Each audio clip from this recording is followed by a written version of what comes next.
Well, here I am, Dean Braxton, and I'm in Austin, Texas. As you can see behind me is the skyline of Austin, Texas. It's also the capital of Texas, which is significant for me in the sense that I was born in Houston, Texas. And then the next subject I'm going to be bringing up is about my wife, and guess where she was born? She was also born in Texas, at Wichita Falls, Texas. Well, I'm not here to talk about Texas. I'm here to talk about her new audiobook that came out on A Women's Stand. This is the paperback. We've had it out there for a while. It's by Marilyn Sue Braxton. We also have it in Kindle, but now we placed it in audio form.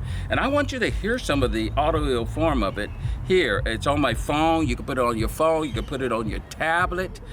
You can put it on your computer, and then you can take it and just listen to it. It's a powerful book. And listen to some of the things here. Marilyn's testimony, A Woman's Stand. Thursday, May 4th. I discovered the dean was in the St. Francis Hospital emergency room at 12 noon after checking my voicemail. There was a message from one of the nurses telling me I needed to pick Dean up and take him home. I was working at another hospital and told the nurse I needed to leave. When I got to the hospital, Dean was asleep from the pain medication they had given him. The emergency room doctor then told me that Dean had kidney stones and a kidney infection, with one of the stones located high up on his right side, which was the one that was causing Dean the most pain.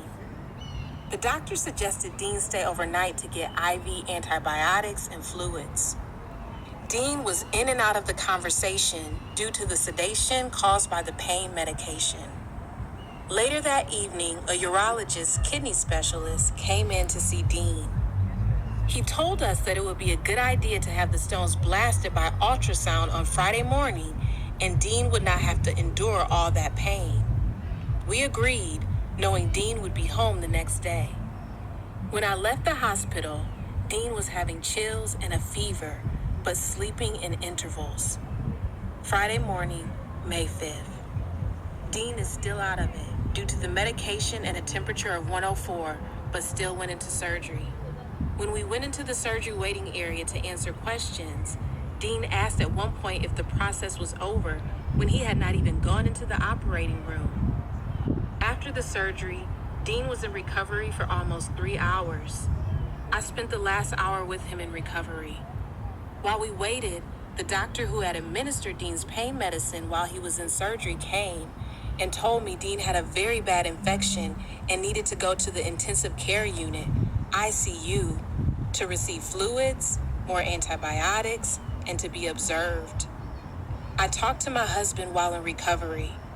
He was complaining about the oxygen mask being uncomfortable, and the nurses changed it for him.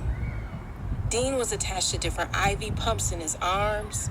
When we got to the room in ICU, I only talked to my husband briefly when the ICU doctor told us they wanted to put a PICC line in Dean's neck so they could take away some of the lines in his arm.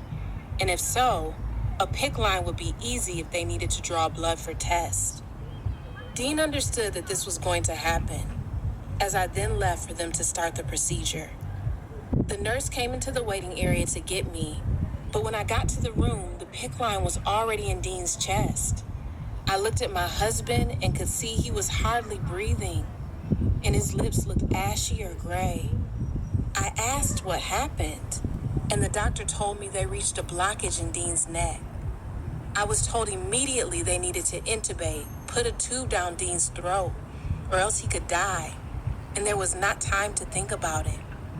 At that time, we lived 5 minutes from the hospital, and I left as they were doing this procedure to pick up some things, of course, praying on the way.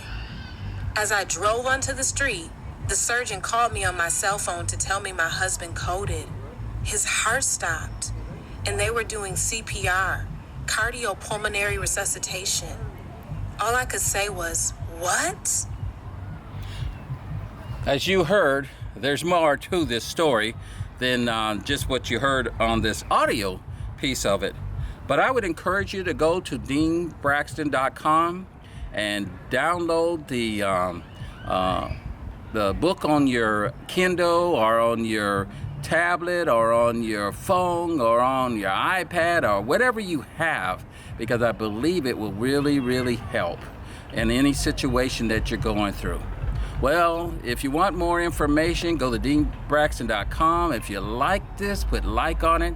I would encourage you to send it to others and let them know about it. You can make a comment. But again, I would encourage you to really think about having this book on your phone or on your iPad or Kindle or whatever you have out there, your tablet. Again, go to deanbraxton.com.